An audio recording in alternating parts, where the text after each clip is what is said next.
बिस्मिल्लाहिर्रहमानिर्रहीम। अस्सलाम वालेकुम। नाज़रीन, दो मौज़ूआत हैं। एक तो इमरान ख़ान अपनी पार्टी के रहनुमाओं पर फिर गुस्सा हुआ है और किस बात पर हुआ है, और दूसरा पाकिस्तान में जहाँ ये लोग एलची भेज रहे हैं फ़ौज के पास, टीवी पर बैठे हुए एंकर पर्सन से ये तकरीरें करवा रहे हैं कि माफ़ी का वक्त है, आम माफ़ी दे दी जाए, और दूसरी तरफ पीटीआई अमेरिका में क्या कर रही है वो नाकाबिले यकीन हद तक शर्मनाक और नाकाबिले बर्दाश्त है। तो इसके बाद माफ़ी की कोई गुंजाइश गुंजाइश तो खैर पहले ही नहीं थी, लेकिन अब इन लोगों की तकरीरें जो मज़ामीन भी लिख रहे हैं और टीवी पर प्रोग्राम भी कर रहे हैं कि कौमी मुसालत की जाए, इमरान ख़ान को आम माफ़ी दे दी जाए और मुसालत की जाए और मिल बैठ कर चला जाए, सियासी हल निकाला जाए, तो वो इसके बाद अब क्या कहेंगे। ये दो मेन मौज़ूआत है। और इससे पहले मैं थोड़ा सा ज़िक्र ईद कुर्बान का कर दूँ। पाकिस्तान में महंगाई है और हर साल ज़िबा होने वाले बकरों की तादाद की शरह कम होती जा रही है, क्योंकि क़ुव्वत ख़रीद नहीं रही है और लोग जो पहले बकरे कुर्बान करते थे अब वो गाय में हिस्सा लेते हैं। जो पहले गाय में हिस्सा रखते थे अब वो गाय में हिस्सा भी नहीं रखने के काबिल रहे। तो लेकिन कल एक मजलिस में बात हो रही थी कि किसी ने नेट पर देखा कि इस साल इतने बकरे, इतनी गायें, इतने बैल और इतने ऊँट ज़िबा हुए। तो किसी ने कहा कि अब क्या इन सब लोगों की कुर्बानी कबूल होगी। तो एक साहब ने कहा कि एक दोस्त ने कहा कि ये तो अल्लाह ताला को पता है, अल्लाह ताला नीयतों का हाल जानता है, वही फैसला कर सकता है कि किसकी कुर्बानी कबूल होगी, किसकी नहीं होगी। तो उन साहब ने एक बड़ी नुक्ते की बात की, चाहे आप इससे इत्तेफाक करें या ना करें, लेकिन नुक्ते की बात ये थी कि नहीं, अल्लाह ताला दिलों का हाल तो जानता ही है, लेकिन ज़ाहरी हालात बाज़ औक़ात अंदर के हालात का पता देते हैं और उनसे पता चलता है कि इतने लोगों की कुर्बानी कबूल नहीं होगी। उन्होंने मजमूई तौर पर माशरती रवैयों की बात की जो बड़े अरसे से चले आ रहे हैं, लेकिन उन पर बात करने वाले ज़्यादा लोग नहीं हैं, कम है। मसलन उसने एक तो ये कहा कि जो लोग बहुत महंगा जानवर ख़रीदते हैं, मसलन 5 लाख का बकरा, 10 लाख का बकरा, 50 लाख की गाय, बल्कि एक साहब ने तो 1 करोड़ का बैल ख़रीदा, 1 करोड़ रुपए का। ये भी तो वो जानवर ख़रीदते हैं और फिर उनको सजा कर बाज़ारों में अपने मोहल्ले में गश्त कराते हैं और हर एक को हीले बहाने से बताते हैं कि हमने ये 1 करोड़ का ख़रीदा है, ये 50 लाख का ख़रीदा है, ये 20 लाख का ख़रीदा है। तो क्या इन लोगों की कुर्बानी कबूल होगी? ज़ाहिर है इन लोगों की कुर्बानी क़त्अन कबूल नहीं होगी, क्योंकि उन्होंने कुर्बानी अल्लाह के लिए नहीं की, बल्कि लोगों को, मोहल्लेदारों को, अपने जानने वालों को ये बावर कराने के लिए की है कि हम कितने साहिब हैसियत हैं, हम तो 50 लाख का और 1 करोड़ का जानवर भी ख़रीद सकते हैं। और इस तरह उन्होंने उन बेशुमार लोगों को दुखी भी किया जो 20,000 का बकरा, 40,000 का बकरा भी नहीं खरीद सकते। 40,000 से कम का बकरा तो आता ही नहीं है, लेकिन वो 40,000 का बकरा भी नहीं खरीद सकते। तो ये उनका जुर्म जो है ये क़त्अन नाकाबिले माफ़ी है। ख़ुद अल्लाह ताला के और अल्लाह के रसूल के बताए हुए असूलों के मुताबिक ये लोग न सिर्फ ये है कि कुर्बानी की इनकी कुर्बानी कबूल नहीं होगी, बल्कि इनको इजाफ़ी गुनाह होगा, यानी ये गुनाह कमा रहे हैं, ये कुर्बानी नहीं कर रहे। और दूसरी बात उसने बताई, उन्होंने कहा, और एक मशहूर हदीस है, हमें भी पता है, आपने भी सुनी होगी कि कोई हदीस इस तरह की है कि हज़ूर सल्लल्लाहु अलैहि वसल्लम ने फरमाया कि कुर्बानी के तीसरे दिन के बाद तुम्हारे घर में कुर्बानी का गोश्त नहीं होना चाहिए।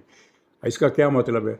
ज़ाहिर है कोई भी आदमी अगर उसने बकरा कुर्बान किया है और एक नॉर्मल फैमिली है, 2 बच्चे, 3 बच्चे और 2 मियाँ बीवी हैं, तो वो 3 दिन में सारा बकरा नहीं खा सकते।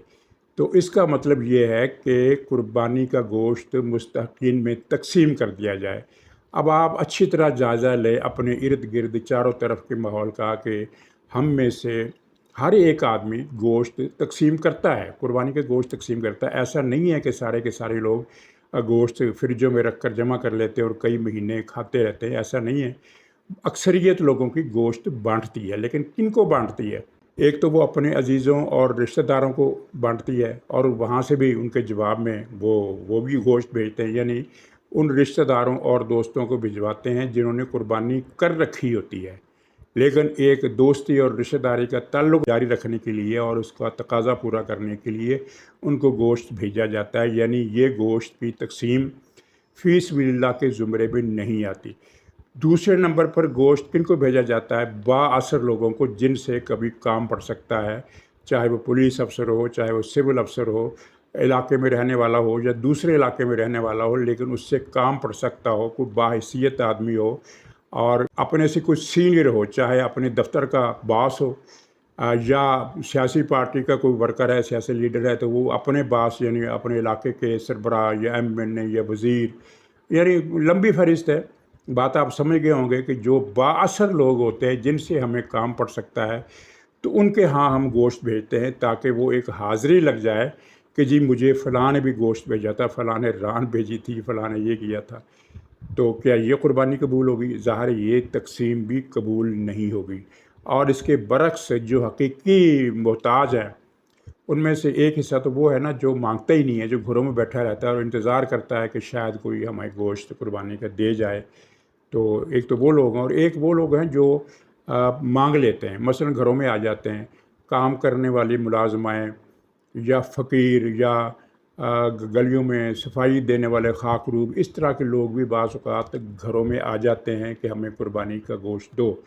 तो इनको एक पाव यानी 50 ग्राम 100 ग्राम गोश्त मुट्ठी में भर के, एक शापर में भर के उनको दे दिया जाता है कि इनको तुम मगरों लाओ। तो ये मगरों लाओ का जो अतिया है ये भी कबूल नहीं होगा।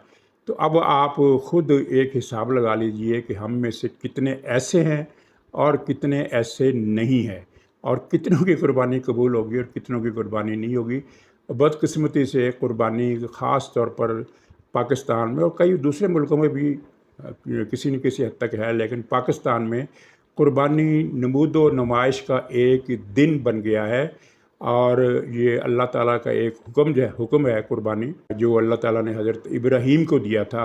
हुक्म तो ये था ना कि अपने बेटे को ज़िबा करो, उन्होंने हुक्म की तामील की, लेकिन बेटा ज़िबा होने से पहले अल्लाह ताला ने मेंढा भेज दिया और कहा कि नहीं, बेटे को नहीं, तुम आजमाइश पर पूरे उतरे, बेटे की कुर्बानी मतलूब नहीं है, इसकी जगह इस मेंढे को कुर्बान कर दो। तो ये बकरा या मेंढा या गाय कुर्बान करना अल्लाह ताला का हुक्म है, और जो हज करते हैं उनके लिए ये हुक्म फ़र्ज़ है, और जो हज नहीं करते उनके लिए हुक्म नफल है या फजीलत वाला एक काम है। हज़रत इब्राहीम ने अल्लाह का हुक्म माना था और अल्लाह ताला का हुक्म, फिर अल्लाह ताला ने इस इब्राहीम के इस काम को शरीयत का मुस्तकिल हुक्म बना दिया। तमाम इब्राहीमी मज़ाहब, ईसाईयत और फिर उसके बाद इस्लाम में इसकी वाज़ेह शक्ल सामने आ गई। तो नाज़रीन, पहले तो इमरान खान को जो नाराज़गी है वो ये क्या है, इसने ईद से पहले अपने पार्टी वकील रहनुमाओं से ये कहा था कि ईद के मौके पर अडियाला में सैकड़ों कारकुनों का हजूम होना चाहिए ताकि कोई ख़बर बने, कोई एक थोड़ा रौनक लगे। अच्छा, अब इस बात पर गौर कीजिए कि उसने सैकड़ों कहा, हज़ारों नहीं कहा। यानी मौसूफ़ को अंदाज़ा हो गया है कि हज़ारों वाली गेम अब नहीं रही। वो गए दिन जब खलील ख़ां फाख्ता उड़ाया करते थे, अब गेम हज़ारों वाली नहीं है, इसलिए अब सैकड़ों की गिनती चाहिए। इसने सैकड़ों का आर्डर किया था कि सैकड़ों अफराद जो है, और ज़ाहिर सैकड़ों अरकान रावलपिंडी शहर में पीटीआई के लिए या किसी भी जमात के लिए लाना कोई मुश्किल काम नहीं है। हर मोहल्ले से, हर कॉलोनी से अगर एक एक बस भी आए, कॉलोनी तो खैर बहुत ज़्यादा होती हैं, अगर शहर के 10 एरिया से एक एक बस भी आए तो 600 बंदा हो जाता है। लेकिन वहाँ अडियाला जो पहुँचे उनकी तादाद थी 18, 19 नहीं थे, 20 भी नहीं थे। अगर आपने उसकी तस्वीर देखी हो तो उसमें आपको एक छोटा सा हजूम नज़र आएगा, लेकिन उस हजूम की अक्सरियत जो है वो पुलिस वालों पर और फोटोग्राफरों पर मुश्तमिल थी, मीडिया पर्सन की पर थी। 18 आदमी थे, 19 आदमी नहीं थे। उन 18 में से 6 को पुलिस ने पकड़ लिया और बाकी 12 भाग गए।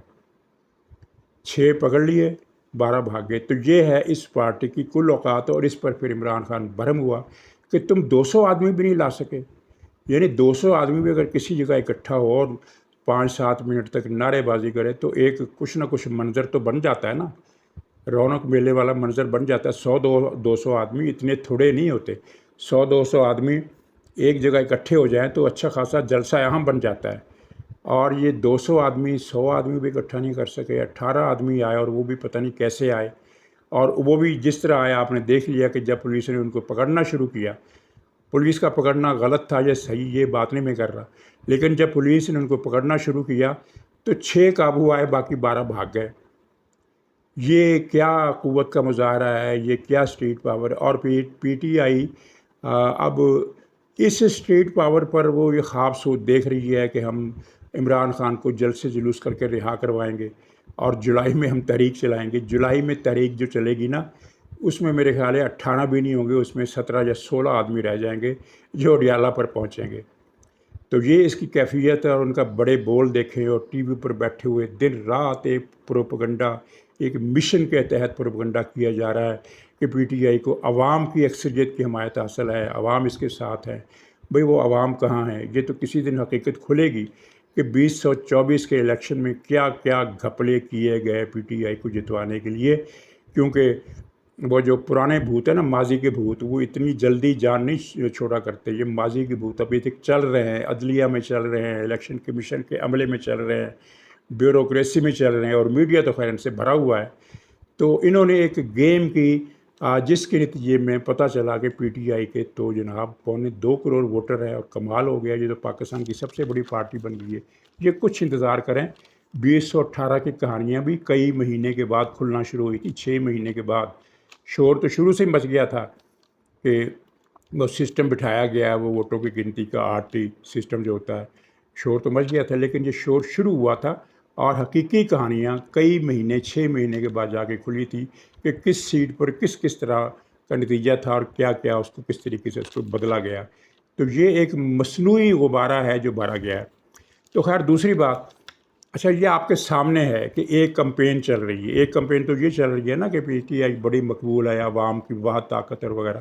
دوسری کمپین کی چل رہی ہے، مضمون لکھے جا رہے ہیں، کالم لکھے جا رہے ہیں، کچھ لیڈر مشاہد حسین جیسے اور محمد علی درانی جیسے، اور وہ ایک جرنیل بھی ہے، اس کا نام مجھے بھول گیا، اور نعیم اس کا نام ہے کہ پتہ نہیں کیا ہے، بڑی بےعزتی بھی اس کی، خیر جو بھی ہے وہ۔ تو ایک تو یہ ہے، اور پھر میڈیا کے جو اینکر پرسن ہیں جو پروگرام کی میزبانی کرتے ہیں، یا جو سولو شو کرتے ہیں، یعنی خود ہی بیٹھ کر اس میں پورا گھنٹہ خود ہی بولتے ہیں، آگے ایک وہ صرف کیمرے کے لیے ایک خاتون بٹھائی ہوتی ہے کہ وہ سوال کرتی ہے، اور سوال اس کو اس نے لکھ کر دے دیے ہوتے ہیں کہ تم نے یہ سوال کرنا ہے اور میں نے پھر یہ جواب دینا ہے۔ سولو شو اور ٹاک شو دونوں میں ہمیں ایک بات تواتر سے مل رہی ہے کہ سیاسی حل نکالا جائے، اور عمران خان کو رہا کیا جائے، عام معافی دی جائے۔ ملک میں عدم استحکام ہے، سیاسی عدم استحکام ہے، معاشی بحران ہے، ان سارے بحرانوں کا حل یہ ہے کہ عمران خان کو معافی دے دی جائے۔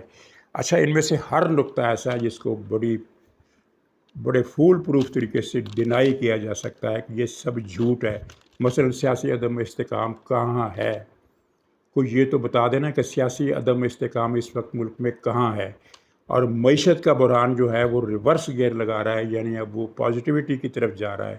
معاشی بحران ہے لیکن وہ کم ہو رہا ہے، تو لیکن وہ کہیں گے کہ نہیں یہ بہت برا ہو رہا ہے، تباہی ہو رہی ہے، عمران خان کو معافی دی جائے۔ اور خود عمران خان کی طرف سے معافی کے پیغامات لے کر کتنے لوگ اعلیٰ عسکری قیادت تک پہنچنے کی کوشش کرتے ہیں، یا پیغام پہنچا دیتے ہیں یا پیغام نہیں پہنچا پاتے، لیکن یہ سلسلہ مسلسل جاری ہے، اور اس میں علوی بھی شامل ہے، وہ سابق صدر۔ دوسری طرف یہ کیا کر رہے ہیں، وہ پاکستان کے اندر فوج کو بدنام کرنے کی مہمات، وہ ویڈیو 71 کا ایشو، پھر ایک ٹویٹ، پھر غدار یحییٰ اور غدار حافظ عاصم منیر، اس طرح کی کمپین، اور فوج بجٹ کھا گئی، اور فوج اگر فوج بجٹ کھا رہی ہے تو وہ فوج تو پچھلے 50 سال سے کھا رہی ہے، عمران خان کے دور میں بھی اس نے کھایا تھا، تو اس وقت ان کو یہ بات کیوں نہیں یاد آئی کہ فوج بجٹ کھا رہی ہے، ہمارے پاس بچا ہی کچھ نہیں ہے، یہ باتیں۔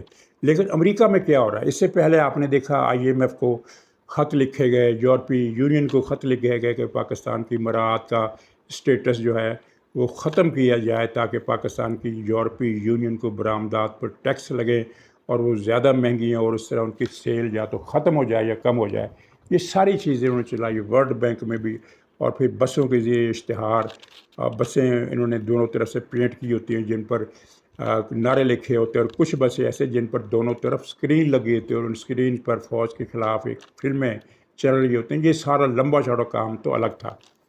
लेकिन अब इन्होंने किया है, एक तरफ तो इनके दो लीडर सज्जाद बरकी और आतिफ खान, बरकी वही जनरल बरकी, पहले पाकिस्तान के पहले गद्दार और पहले डकैत जर्नैल का बेटा सज्जाद बरकी, और आतिफ खान मशहूर जमात अहमदिया का मशहूर कारकुन। ये दोनों पीटीआई के सबसे बड़े लीडर हैं अमेरिका में, सबसे बड़े लीडर। और इन्होंने एक यहूदी रेक कासर, वो कांग्रेसमैन है टेक्सास से, उससे जाकर मिले हैं और उससे वादा लिया है कि आप कांग्रेस में एक मोशन टेबल करेंगे जिसके नतीजे में पाकिस्तान पर इक़्तिसादी पाबंदियां लगाने का मुतालबा किया जाएगा। ये पास तो नहीं होगी, लेकिन अभी ये देखना बाकी है कि ये मोशन जो है टेबल होती भी है कि नहीं। उसने वादा किया है, लेकिन अब इससे क्या अंदाज़ा होता है कि सज्जाद बरकी और आतिफ खान को किसने आर्डर किया होगा। ये वो दो आदमी हैं जो इमरान खान के बराह रास्त कंट्रोल में है, बराह रास्त निगरानी में है। यानी ये उन लीडरों में से नहीं है कि जिनको इमरान खान पैगाम देने के लिए किसी तीसरी आदमी का इस्तेमाल करे। मसलन कोई भी लीडर हो उसको कहे कि फ़लाँ को जाकर मेरी तरफ से ये मैसेज दे दो, ये उस तरह का नहीं है। ये वो है जिनके साथ इमरान खान का बराह रास्त राब्ता अब भी रहता है। ट्विटर पर जो डायरेक्ट मैसेज करने का ऑप्शन है, इसके ज़रिए से वो इनके साथ राब्ते में है। और इन्होंने ये काम इमरान खान के हुक्म पर किया कि पाकिस्तान पर पाबंदियाँ लगाई जाएं। और नाज़रीन, अगर कभी आपने सुना कि इंडिया की किसी जमात ने अमेरिका में ये लॉबिंग की हो कि बीजेपी की हुकूमत पर पाबंदियाँ लगाई जाए, या कांग्रेस की हुकूमत है इसलिए इंडिया पर पाबंदी लगाई जाए, या दुनिया के किसी और मुल्क में कोई कैंपेन चली, मिस्र के लोग अपोजिशन वाले, मिस्र के अपोजिशन वाले अमेरिका में मौजूद हैं, क्या उन्होंने कभी मुतालबा किया कि मिस्र की इमदाद बंद की जाए? अच्छा, मामला सिर्फ यही नहीं बल्कि एक और रुकने कांग्रेस है कैलिफोर्निया से, इंडियन नजाद। अगर ये पैदा अमेरिका में ही हुआ था, इसका नाम है रो खन्ना।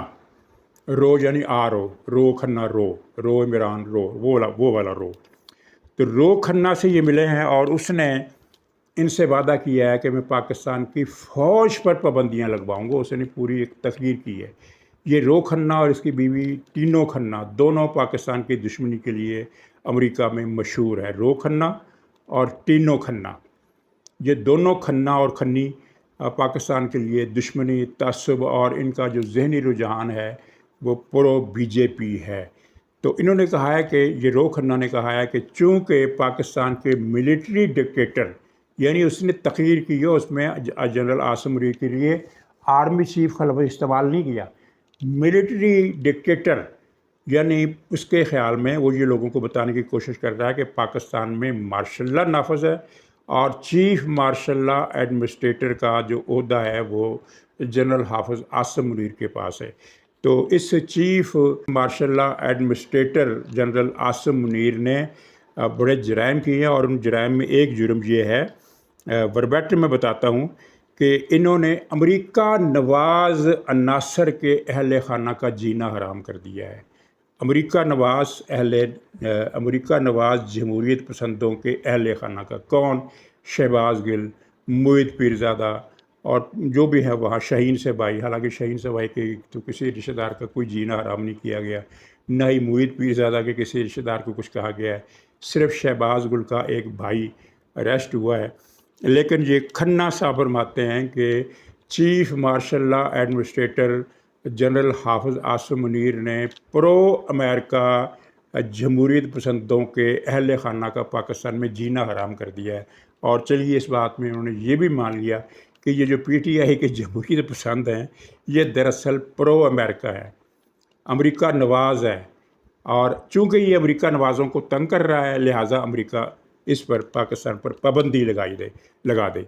और पीटीआई के जो अमेरिका में लोग हैं वो ये खुशखबरियाँ सुना रहे हैं अपने कारकुनों को वहाँ, और यहाँ पाकिस्तान में भी मैसेज कर रहे हैं कि अनकरीब पाकिस्तान पर फ़ौजी पाबंदियाँ लगने वाली हैं, पाकिस्तान पर माली पाबंदियाँ भी लगने वाली हैं, और ख़ास तौर पर जनरल हाफिज़ आसिम मुनीर के ज़ाती असासों पर भी पाबंदियाँ लगने वाली हैं।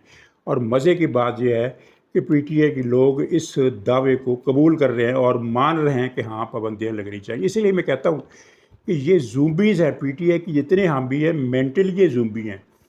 ان کو سمجھ بوجھ کا مادہ ان میں نہیں ہے، یہ نہیں سوچ رکھتے، یہ پابندیاں نہیں لگ سکتی.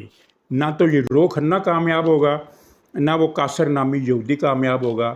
اور یہ 2 افراد ہیں، چند افراد، ان کے ساتھ 10 افراد اور آ جائیں گے، 12 افراد اور آ جائیں گے، کیونکہ اطلاع یہ ہے کہ سینٹ کے جتنے یہودی ممبر ہیں، جتنے یہودی سینیٹر ہیں، اور ان میں سے جو خاص طور پر زائونسٹ ہیں، یعنی پرو اسرائیل کٹر قسم کے، وہ پی ٹی آئی کے ساتھ مسلسل رابطے میں، اور انہوں نے پہلے بھی پی ٹی آئی کے ساتھ دیے، اب بھی وہ دے رہے ہیں.